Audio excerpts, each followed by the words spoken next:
everyone, this is That Brown Bitch and I'm your host Nalani Selvasingham.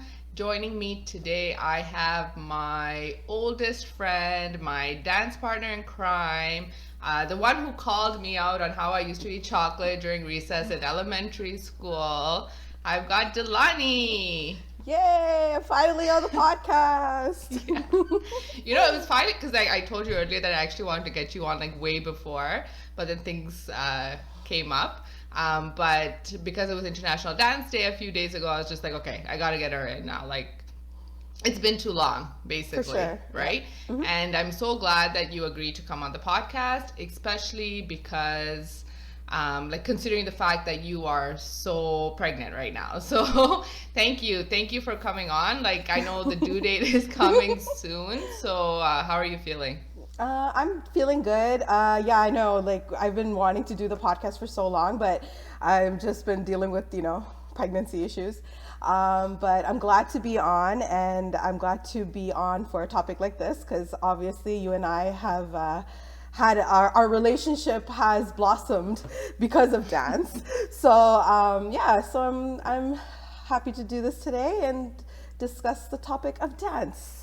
All right, so I wanted to know your origin story. Like, how did you start dance?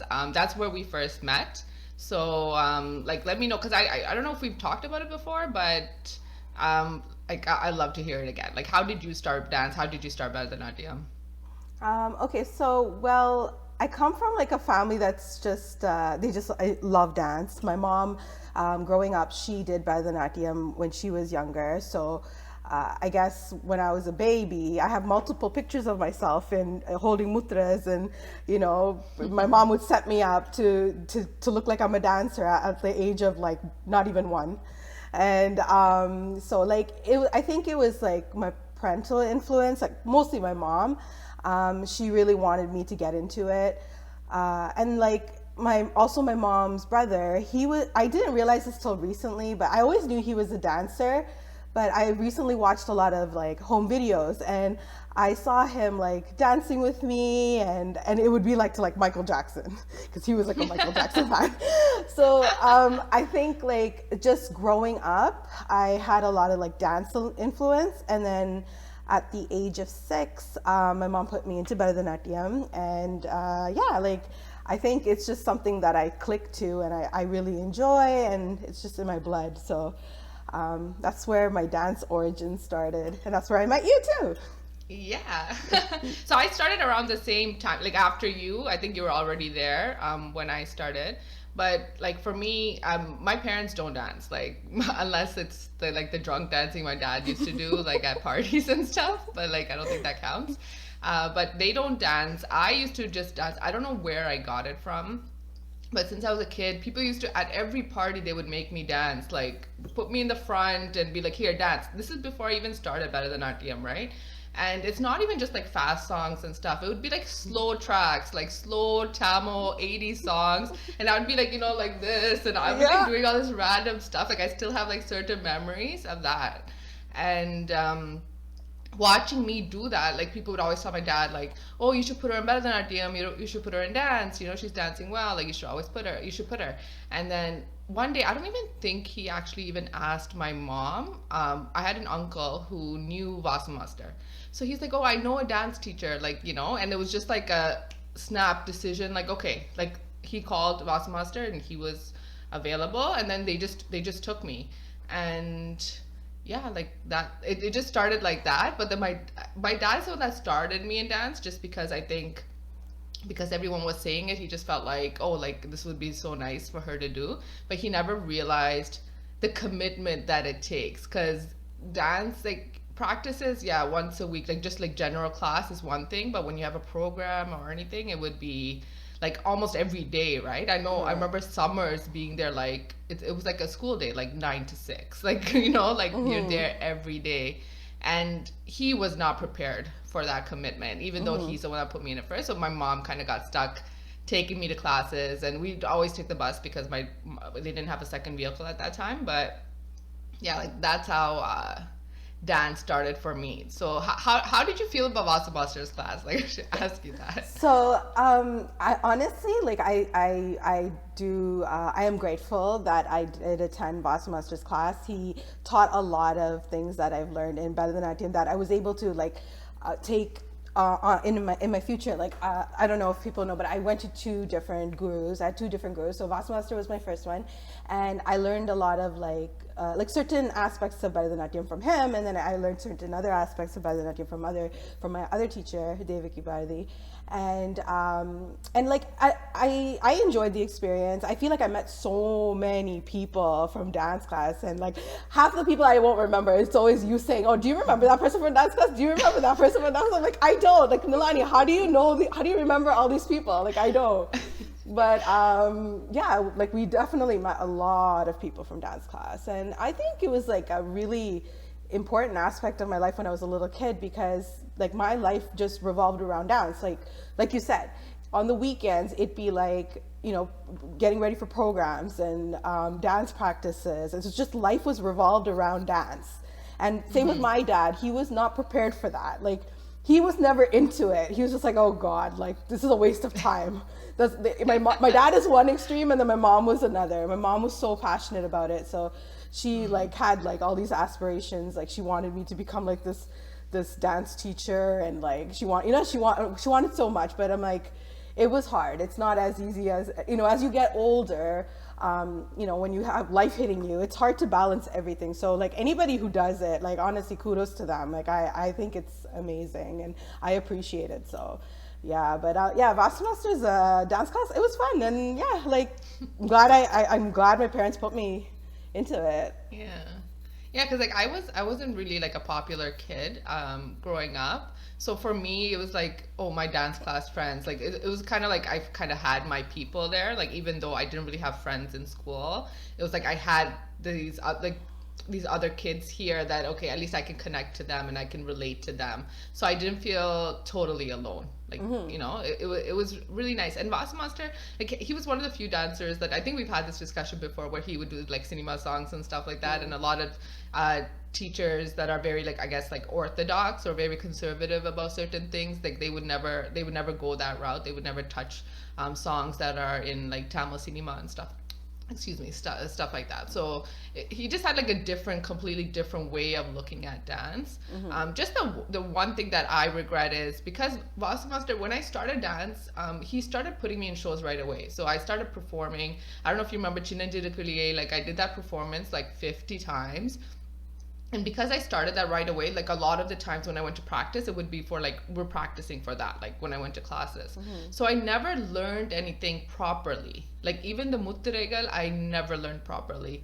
I didn't, except for like Alaripu, like everything else, no idea, like none whatsoever. And I remember once like having to do this performance with Padmasree. It was just like a last minute. I think there was supposed to be some other performance, but it wasn't coming together fast enough. The show was coming up quick, and then it was like 1 to 2 days before the show, they're like, you know what, let's just get Padmasree and Dilani to do Jagadiswaram. I did not know how to do it. I went on stage basically trying to watch Padmasree and do it, and I've never been that unprepared in my life. And the anxiety I felt that day, I still remember being on that stage at 8 years old, 8, 9 years old, and being like, I don't know what I'm doing. It was like the worst experience. But yeah, like Vasmas, he was the only teacher that I went to. But again, I wish I had learned everything properly from the beginning. Because you know, when people ask you, I don't know if you're the second guru that you went to was like that, but they ask you, what grade were you in, or what level of dance did you complete? I'm like, I can't even tell you. I can tell you I did dance for this many years.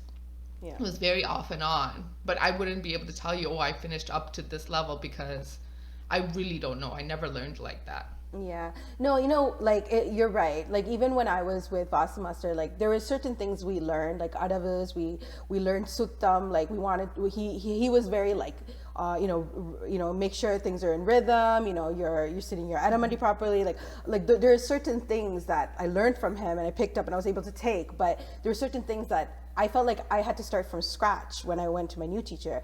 And also like the levels and the classes and things like that. Like we didn't have that when we went to dance class. Like Yeah. there was no system for it. So nowadays, like, yeah, people, there's actually levels, and there's like, you graduate from each level. There's the theory aspect, and then there is the practical aspect. We never had that, right? So like, it's not because we didn't, like, I wouldn't say like we didn't learn it.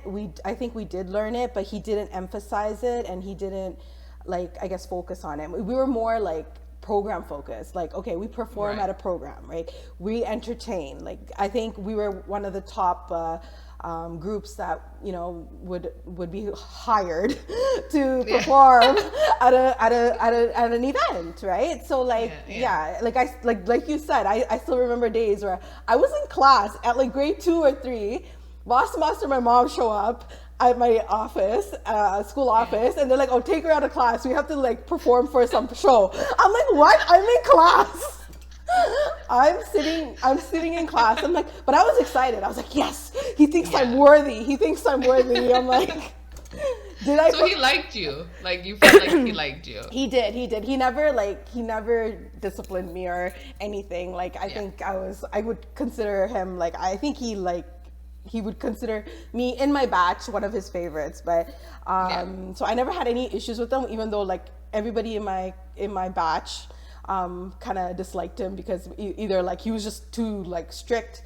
You know, you can't speak English. You know, you always have to be dance focused, and I was always like front line, like, because I love dance. So yeah, but Do you remember? Because he used to, let's say whenever there's like practice or rehearsal, and there'll be like a bunch of different groups there, and everyone else who wasn't practicing right then, or we weren't rehearsing right then, would be just sitting around the outside of it, and he would be, hitting with his kolata sticks and counting off the beats, and people would be dancing, and if you talk too loudly while you're sitting there watching, you just whip that stick, like.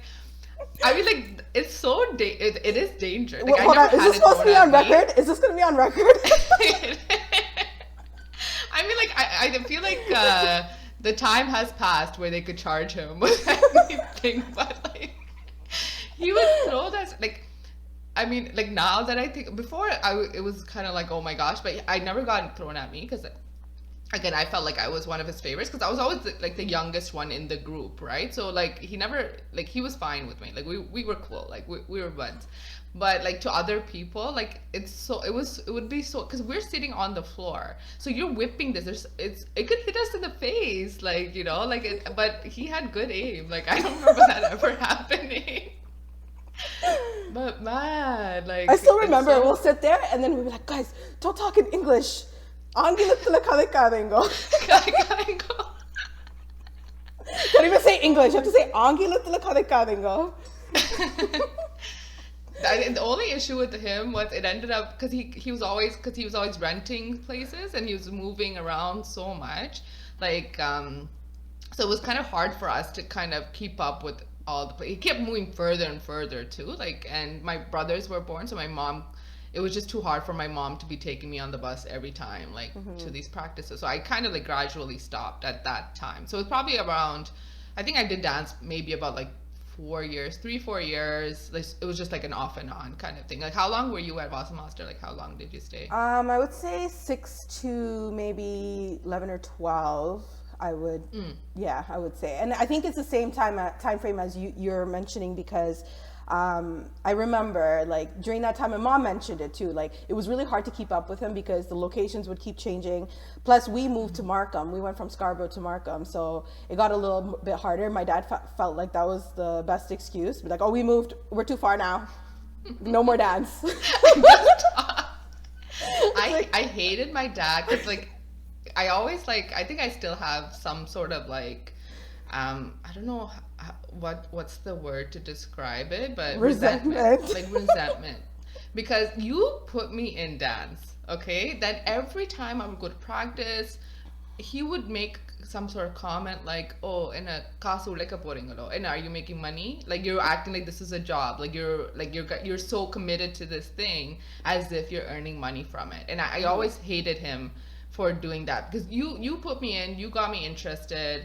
and then now you're like degrading it basically, which Yeah.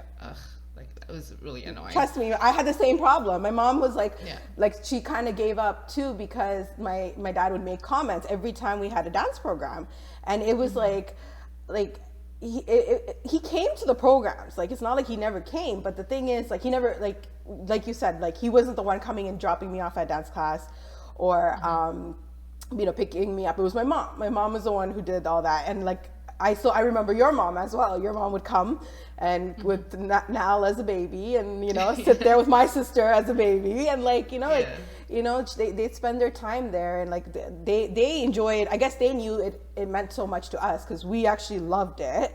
So they spent that time with us, and we would be there sometimes. Remember when we would have full weekend practices? Like it'll be full day Saturday, full day Sunday, and they will be there with us. Yeah, whole day.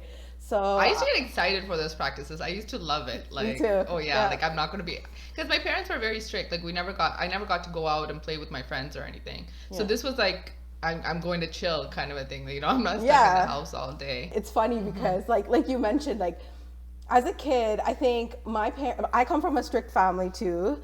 And like when I was growing up, I thought, hey, like everybody dances. Like every girl dances in their bedroom. Like, didn't you dance in your bedroom? Like, you didn't put on your mom's big skirt and twirl around your bedroom? Because I did. Yeah. And I thought it was normal.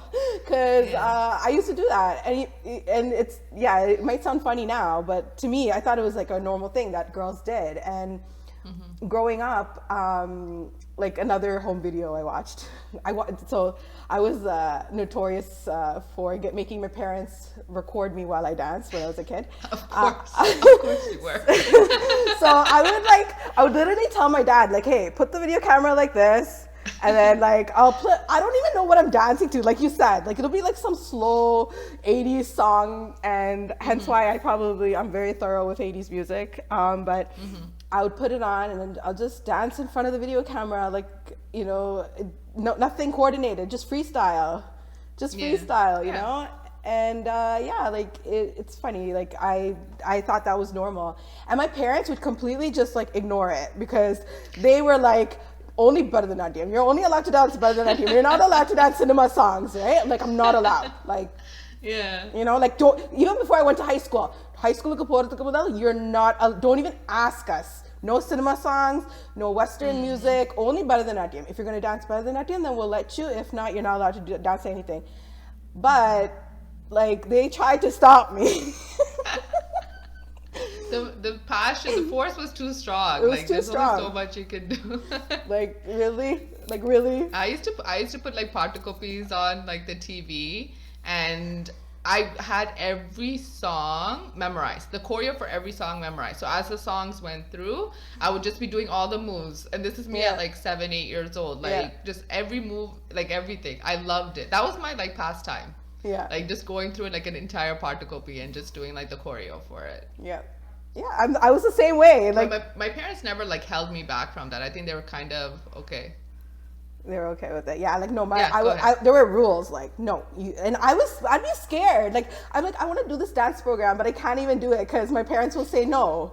Like you were part of that experience. Like you were part of the first cinema dance experience I had because it's like I was not allowed, and I don't know how that was one of I guess a memorable moment when they allowed me because I felt like, hey, like I finally get to do this thing that I've been wanting to do for so long. And now they're like they can't do anything, and now it's like any family event, like you know how you said that they would put you when you were like 5 or 6. Okay, Dilani, try being 20 in your 20s, and they're like every family event they're like, oh, there's Radha, Dilani, go dance, and they push me and I'm like, okay, fine, and then I'll be literally freestyling to Radha, and I'm like not even embarrassed about it because I'm pretty sure everybody knows this by now, especially my family. Right.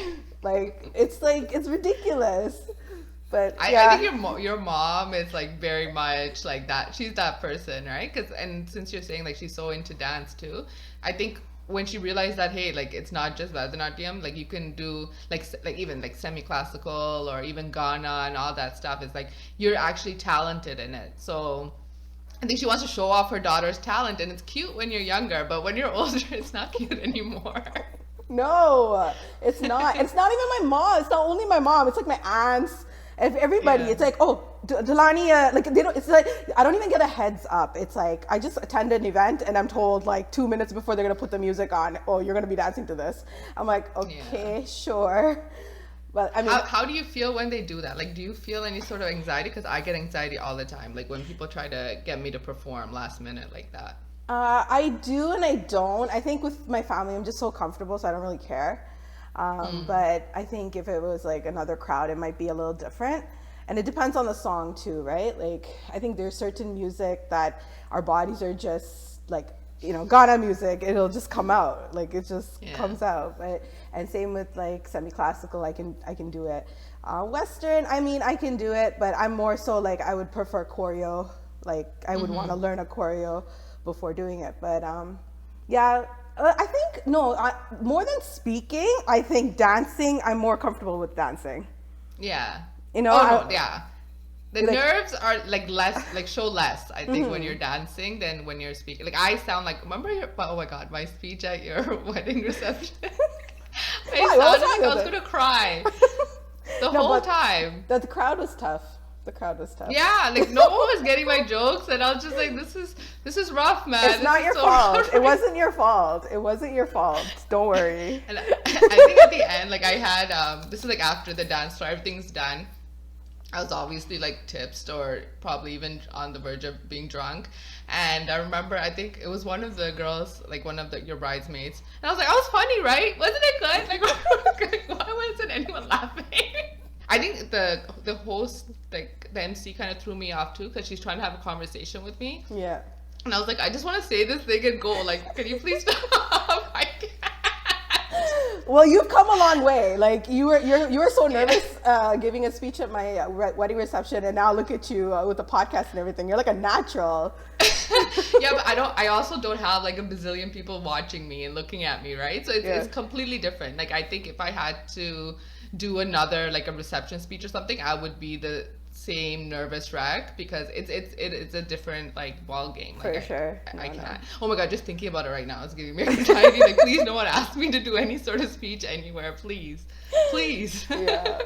Speaking of like choreography, like you are one of the best choreographers I know, especially when it comes to semi-classical, Ghana. Like you were our go-to whenever we did performances. I hate doing choreography, but like I don't know if you liked or like enjoyed doing it, but you were like really good at it. Well, thank you. But I don't think so. Thank you, but I don't think so. I think you're an amazing choreographer, and you were always like you're so natural at it. Like I feel like, I don't know. I do enjoy choreographing, but then I also enjoy learning. I think like I'm more so, especially these days, like I would love to just perform. I just want to perform. Like someone just teach me and let me just perform. Like because I don't have that time to like I used to be at home, just listen to music, replay, and just think of steps and whatnot. And sometimes like that's why I enjoy like kind of freestyle dancing, because it's like you just go with the flow, right? But yeah, breaking it down and putting a choreo together, it's pretty tough. Like I know you used to say the same thing. Like you used to hate choreo and you just want to perform, and I completely get that. But yeah, it is fun. But ain't nobody got time for that right now. I just want people to teach me, and yeah, you guys put in that effort. Teach it to me, and I'll perform for anything. Yeah. I don't care. I'll dance for anything. I just don't want that stress. Yeah. Because I'm also a serious procrastinator, right? So I would like keep pushing it off. And then but the entire time I'm stressing about having to do this choreo. Like I could just do the choreo and then be like, oh, it's done. But I like to push it off. And then in that meanwhile, be stressing the entire time. So it's like, I just feel anxiety for a lot of things, and I just don't like having to feel it for this. So like, if someone would be like, anybody would, if someone reached out to me and was like, hey, do you want to dance for this? Yes, down. As long as I'm not doing choreo. Yeah. Don't make me do choreo. I can't. Yeah, me too. Like if someone was gonna be teaching me, I'd be like, yep, for sure. Like I'm even okay if it's like a one day, like let me quickly learn it and perform the next day. No problem. Just teach me and like we'll practice and it'll be fine. But which is probably what happened at your reception. Thanks, Dilani. I was like, okay, but okay, yeah, I'm okay. Sure, Dilani. Yeah. Like 2 All days right. or 1 day. That was. Was it fun. my reception? Yeah, Did remember? you practice a few days? No, the Ghana part of it. Oh, that was for now. Oh, sorry, that's for now. Now's Yeah, reception. yeah, now's reception. I was like, okay, sure. But that was so good, and that was like a little bit more complicated than like just like a simple Ghana. Like it was like a little bit more intricate, like Yeah. a tiny bit, like not much. But like you picked it up just fine, and you were just fine. Like people, No, like I wasn't. my brother always asks, "Huh?" No, I wasn't. No, no, because I like watched that video recently too. I feel because like my brother. One of the twins, he always messages me here and there and be like, yo, can you send me that dance video? I don't know what he's doing with the video, but every time he will ask me for that video. And then so when I send it to him, then I'll like watch the video myself. And there was no mistakes. Like we were both like on point. Like it was really good. I know. I forgot some steps and then I would just like improvise. But you played it and- off nice. Yeah, Like improvise. you couldn't tell. Oh man. But I remember like when we started dancing, even when you started doing choreo, like girls weren't dancing like that at that time. I don't know if you recall. Like Yeah. like when girls performed, there's a certain style that they performed, and that's just the way. The guys did the more complicated kind of routines, and it was very basic, like what we were doing. And I feel like when we started dancing and kind of putting ourselves out there, like in grade 12, and then like in university, like the earlier years, I feel like we would just kind of push the boundaries more. And it was like, oh, girls can dance like this too. We were different. Like our group, like what we were dancing was very different from what other girls were dancing. No, 100%. And I feel like agree. even the girls after that, like the generation after that, like a few years down the line, they push the boundaries even more. And now girls, like females, like what they're dancing right now, like it's so amazing to see like how it's evolved over the years. And yeah, it's just really nice. No, 100%. Like I love seeing people perform online, posting things on Instagram and things like that. Like I look at it and I'm like, I feel like we were born in the wrong time, because like we had to record our performances on VHS. Like Yeah. I still I probably have boxes and probably cassettes of us dancing. Like I still remember I was going through like once again home videos, and I saw some of our dances from like when we were performing, and I'm like, yeah, like we didn't have the luxury of picking up our phone, taking a quick video, posting it. Like when we performed, we need to literally physically bring a video camera and take it and have someone take it for us, and then convert that into like something that we can watch. Like we had to go, like the struggle was real. The struggle was Yeah, real. yeah. So like unfortunately, like we did so many performances, but do we have proof of it? No, we don't. But But it happened. It happened, happened. people. You'll just have to take our word for it. Yeah. Like it happened. It was there. It happened. yeah, I know. I don't have anything. I legit have nothing. Yeah. None of our old performance. I have no video. It's just like my memory. Yeah. And like that's basically it. I think I might have like one or two, no, maybe like 3 performances. So don't worry, there's something. I have something somewhere. I'll put it together one day. I have been like wanting to put it all on DVD, Yeah. and just have it. But yeah, it's amazing what people are doing these days, and they're able to watch each other and learn. And we didn't have that opportunity. Everything that we learned was from like music, like video copies, right? Like or DVD, Yeah. VCDs or whatnot, right? So that's all we learned from. So yeah, I don't know. It's such a different time right now. It's amazing. Social media has changed everything. It's also helped everyone up their game because you're seeing like, oh, other people dancing like this and this and this, and that kind of motivates you to want to do better and learn more. And you don't need to feel like you're alone because there's other people out there that are also doing this, right? Yeah. And some people have even like figured out ways to generate income Right. by doing this, which is like good for them because growing up I always felt like again because of I guess how my dad kind of treated dance too, it was just like, okay, I'm not gonna make money in this. Like this is not something that I could potentially pursue as a career. Like who's gonna like what would I even do? Right. Like I don't want to be a better than RDM teacher. Like I wasn't into dance enough for that. So with cinema dance, like I can't just be like 30 and 30s and performing on stage. No one's who's gonna pay me to do that. No one's gonna pay me. I'm not gonna have like a dance school. Like it just seemed at that time just seemed like so silly because I feel like nowadays there's a lot of like the dance schools where people learn like Tamil, like Ghana or hip hop. Like there's a lot of kids going to those schools, but at that time there was nothing like that. Yeah. And it's just nice to see people pursuing their passion and even like the people that have converted that into like a career. Actually, it's really nice. I know. And people like I think I always felt like growing up, they always place this thing on dance. Like if you dance, Bharatanatyam is a different story, but any sort of other dancing, it was like after a certain age you shouldn't be doing it. I don't know if you felt like that. Like, okay, now you're a little too old. Like, you should not be dancing. Like, who's going to be dancing? That's not going to stop me. That's not going to stop It's not. It and shouldn't. that's not going to stop you either. No, I'm not going to let it. Like, I'm planning to put out some videos, and I will be doing that soon. It's just like, it was that was the mentality. And a lot of people are now, like, pushing that, and, they're not really caring, like, what their age is. It doesn't matter. It's still an art form, and still an art form that should be appreciated.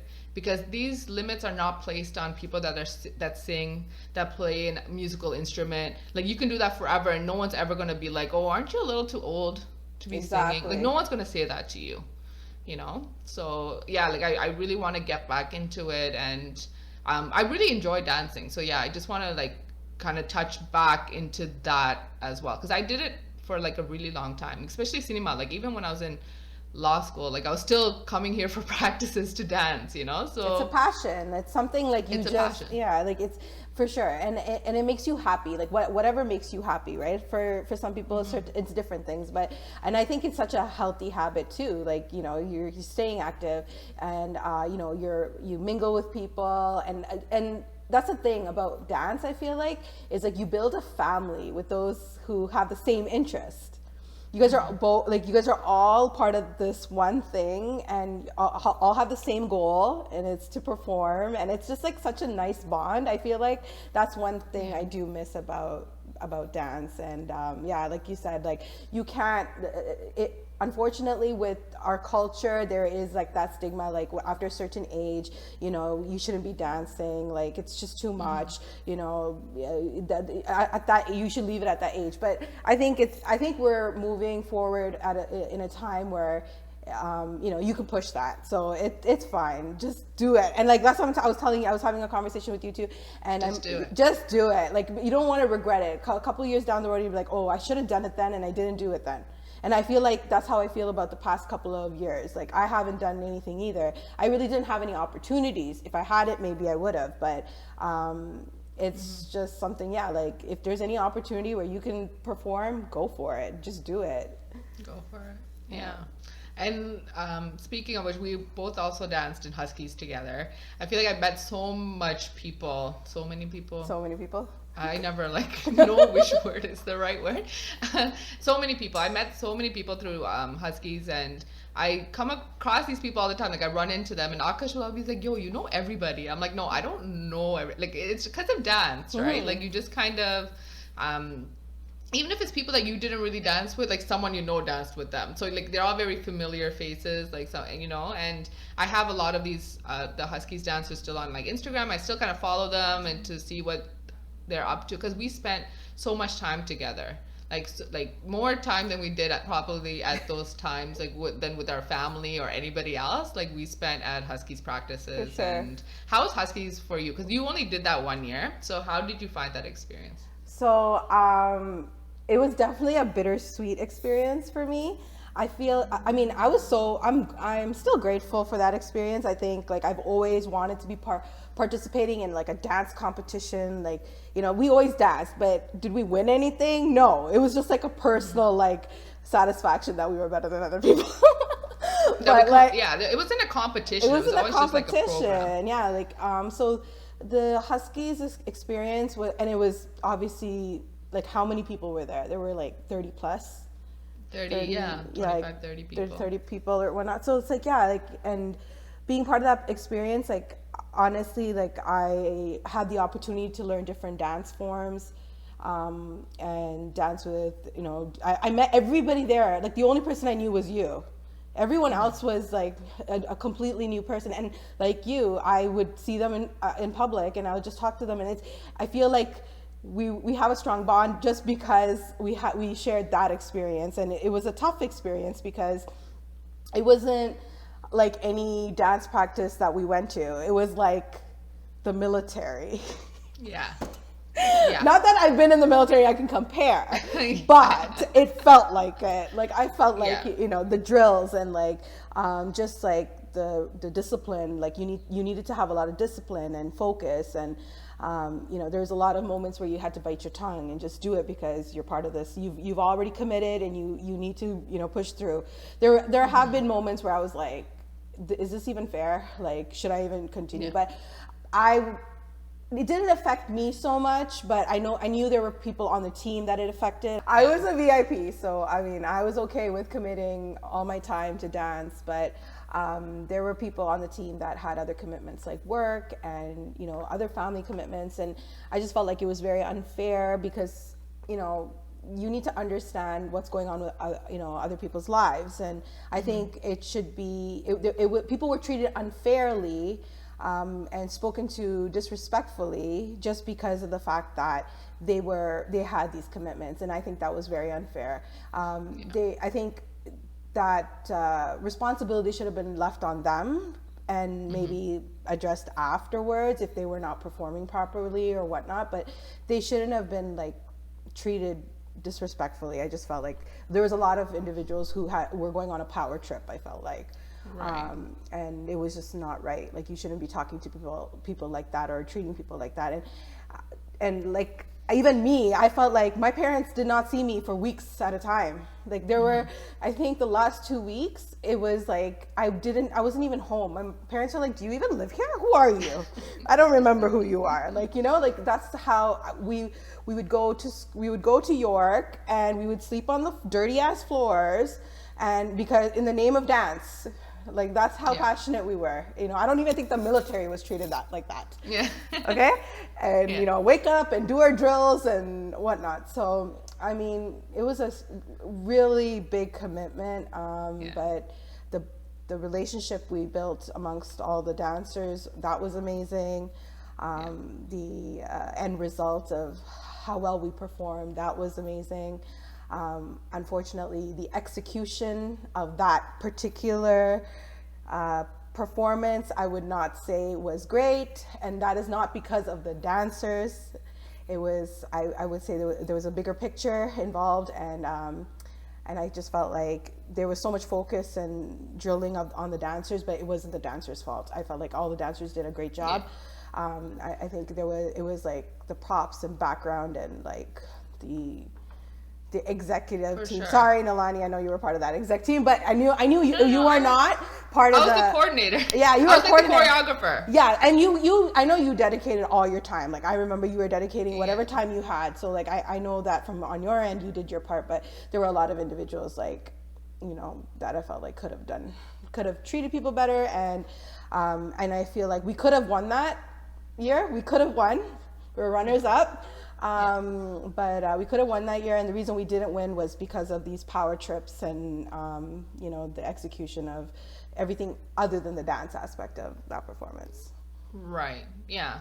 I really wish that when they did these performances, they just said just dance. Yeah. Instead of saying, oh, you could have props, you could have backdrop, you could do, when you involve all of this, people start getting involved in the performance that sometimes have nothing to do really with dance, right? So is this all these other characters come into play, and it kind of just changed everything. The focus, especially near the end, we should just be getting our choreo on point and just concentrating on that. But it's like, oh, we need to paint our props, we need to do this, we need to do that, and it just became.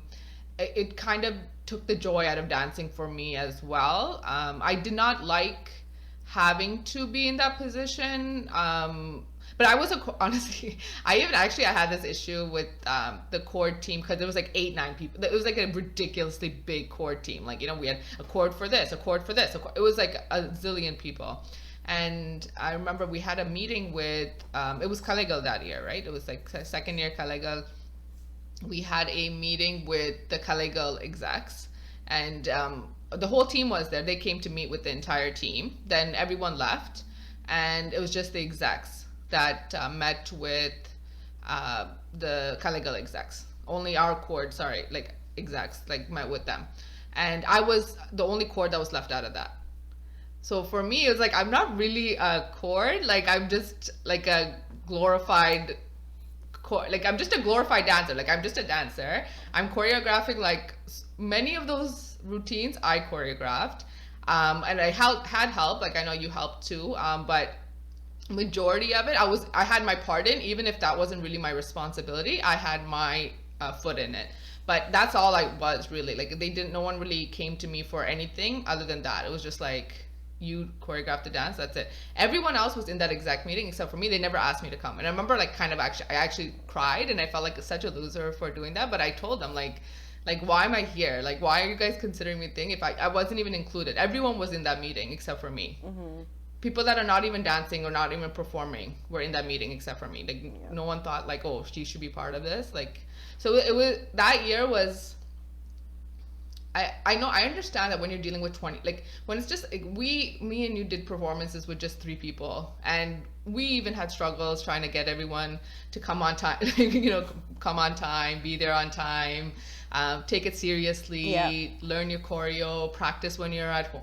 We had our own issues doing that. So imagine when you're dancing with 25 to 30 people and you're trying to get all those people on the same page and to try and take it seriously. Like I can understand why it would be difficult, but I think people were also learning at that time, so they didn't know, they thought this would be the best way to do it. But I know you weren't in first year, but I never felt like that first year in terms of that kind of pressure from the core team. But I think because we won first year, and not only did we win, we just blew everyone out of the water. Like it wasn't even a close competition in any means.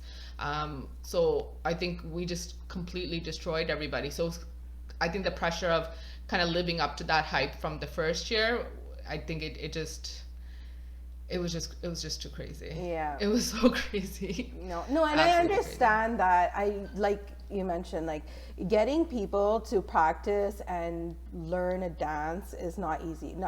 Some dance moves, and not everybody's level of dancing is the same. Some people require a little bit more practice. Some people don't.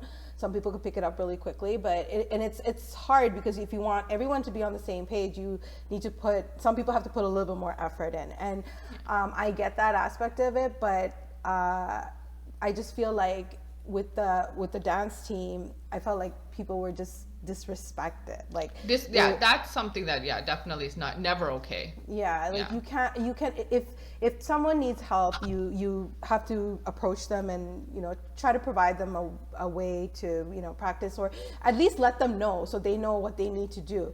But like to say certain things, and I think it's not even only that. It's like I think it was other aspects, like fundraising. Like you said, it should have just been focused on dance, and there was all these props and costumes and painting, and like it's like what are we doing here? What is this?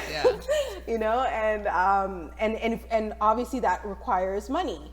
So it's like we were supposed to fundraise, but do you actually think people were going door to door and fundraising for this? No, right, people were putting in their own money. They were already paying a fee to participate, and then they're, in the name of fundraising, they're putting in their own money.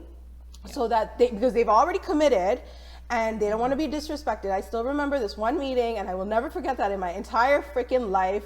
I sat there and I'm like, what am I doing here? Because I do not like to support things like this, but at the same time, it was like I'm already in. I'm part of the team. I'm not going to cause any issues, but they told people to go panhandle and get money and contribute towards this program, and I'm like, is that how you talk to people? Just because they didn't give the money that they I'm sorry, but people are not fundraising. People were putting in their own money, and people don't have at that age, we don't have connections. No, we don't have people that can be like, hey, I'll sponsor, hey, I'll whatever. We don't, like, unless you have a family member that's in that, like, we didn't really know anyone that can do that. And I know exactly the comment that you're thinking about, because I remember cringing, and I remember thinking, I think it was said as a joke. No. This person is not very funny. No.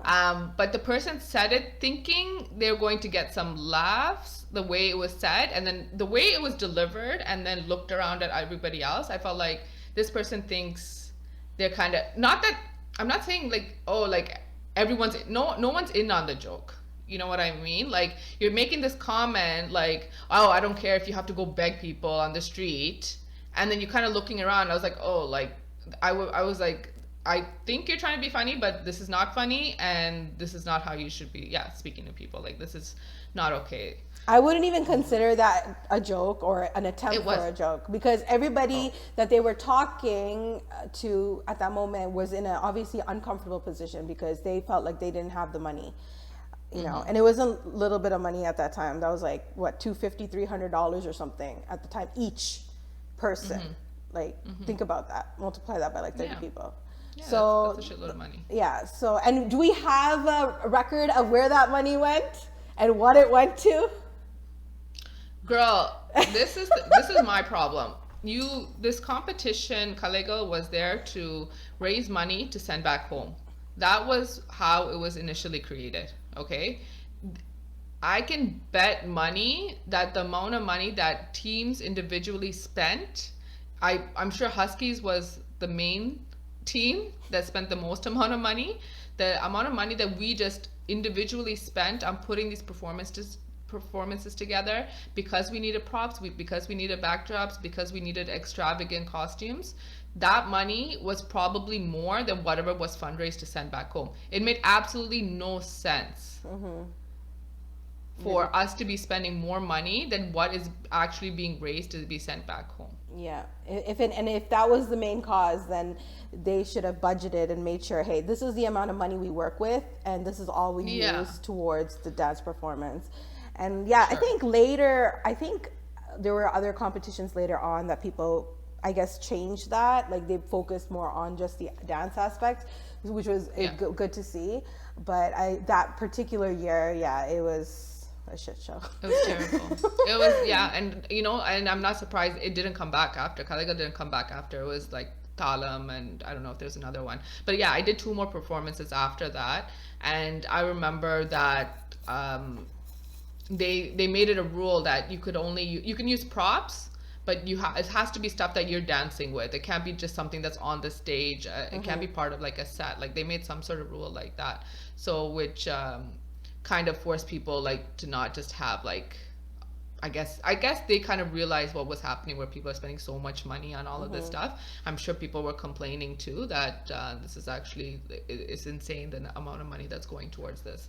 So they did make that a thing. And I did, again, I danced 2 more years after that, just as a dancer. Like, you know, I didn't do anything. I just danced. And I had a lot of fun just being a dancer and just whatever. But my last year I did, even though I met even more new people, because it's always new dancers joining the team. And I met even more amazing people, even more talented people. But the amount of commitment Huskies takes, and was taking at that time, I was too old for that shit. Like, you know, I need to say I'm too old for this shit. I have a full-time job. I have school. I have so many other things. And I can't be coming to practice every day or every night, Exactly. you know, overnight practicing when I have to go to work the next morning. Like, it was just too much. And I remember the last year I was so miserable. Again, not because of the people, and we ended up winning. It was great fun, but the fact that I just was not able to give that sort of commitment anymore. And I was like, I'm never again doing this. I was like, I hope no one asks me. So I hope I don't forget this feeling right now. And I don't, you know, because you miss dance, and then someone asks and you're like, oh, okay, yeah, because I miss dance. But then you forget like how much time actually ends up going into it. Yeah. But they never actually did that anymore after that. It just, the inter-university college stuff, I believe, ended with that year. That was probably the last year. But yeah. Yeah, it's bittersweet, right? Like I said, like you have the good times and the bad, but I think like these are very memorable moments. Like we're gonna carry that for the rest of our lives and talk about it. So Yeah, and like I said, you still have it in you, so you need to put some more out there with this podcast. I told you yesterday, I'm like, I want to see your freestyle performance before this. I don't know if I could freestyle. I think I would like panic and do something really dumb. But I'm gonna do. I'm not releasing it with this podcast, but I'm definitely this month I'm gonna record a dance video and I'm gonna post it. Do it. And I'm gonna be like, yes, this is my first thing. Like, I'm posting on social media like that, like on my own. I'm actually excited, and it's not just me. You still have it in you too, so I can't wait. Well, not right now, but Not right now. Yeah. but I'm always down for that kind of stuff. So yeah, like I'm never gonna stop. If there's ever an opportunity, I'm definitely going to participate and try to keep that in my life. My kids are gonna be like, "Mom, stop," and I'll be like, "Nope, it's not happening. That's not the type of mom you have." Would you put your kids in Bharatanatyam? Oh yeah, I want to kind of teach the basics myself. I'm hoping she is I'm having a girl. Hope she's a dancer. I dance with her every morning to try to get her to just already, feel the feel, get the, know the rhythm. But I mean, we don't know, right? And I'm not going to force that on her. I'm just hoping, I'm just going to be around her with it and just see if she picks it up, right? Like I said, I didn't know my uncle danced with me. I didn't realize my mom was so into it. And surprisingly, if I picked that up. So maybe it's just, it has to be around them. Might be in her bloodline. I don't know. Well, let's hope. Fingers crossed. There's no athletes in my family. It's just artists. So we'll see. I would love, if I was to have children, I would love to put them in dance, but I don't know if necessarily I would put them in Bharatanatyam. No shade on Bharatanatyam, but just learning Bharatanatyam as a kid, when I look at, when you watch So You Think You Can Dance and stuff, I don't even think that show airs anymore, but you see all these dancers that are so versatile, and I feel like they can do things that you wouldn't learn that in Bharatanatyam. Like if you learned another style of dance, you might be something that you can kind of shift between different styles and still be able to hold your own. If I was to have kids, I hope they're into dance too, because I would love to do mommy and kid videos. It would be pretty sick. I like Bharatanatyam. It's just for me, I can appreciate the grace of Bharatanatyam. The expressions, I can appreciate it to a limit. I like when they're trying to say a story. I can watch that. But Bharatanatyam is a very expressful dance form. The expressions, there's so many variations in the expressions and how you emote, and that's something that makes me uncomfortable because I'm very self-conscious about my face, how my face looks when I'm dancing. And when I watch these dancers and I watch on social media, someone, even if it's a small dance piece, and they're just doing expressions, and that makes me so I'm like, oh my god, why are they doing it like that? I just I can't watch you anymore. I'm sorry.